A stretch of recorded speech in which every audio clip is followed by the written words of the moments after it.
হাঁটতে হাঁটতে বাড়ি আসলাম। এইদিকে পুচুর জন্য প্রসাদ নিয়ে এসেছি, ওকে প্রসাদ দেবো। আর এদিকে মায়ের জন্য চা বসিয়েছিলাম, কেন কি মা সকাল থেকে না খেয়েছিল। এদিকে দুপুরে রান্নায় ছিল মটর ডাল, আলু ভাজা আর পাঁপড় ভাজা।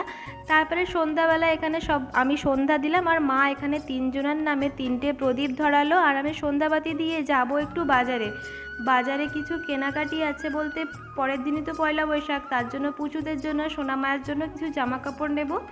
আমি একা গেছিলাম, আমার মাও বাদে এসেছিলো। তারপরে বাড়ি এসে একটু চা খাবো, কেন কি প্রচণ্ড মাথা ধরেছে গরমের জন্য নাকি কে জানে। এইদিকে বেকারি বিস্কুটের সাথে চাটা খেলাম। আর এদিকে দেখি বৌদি খাবার পাঠিয়েছে, এই খাবারটা একটু বাদেই খাবো। ছিল লুচি, ছোলার ডাল আর মিষ্টি।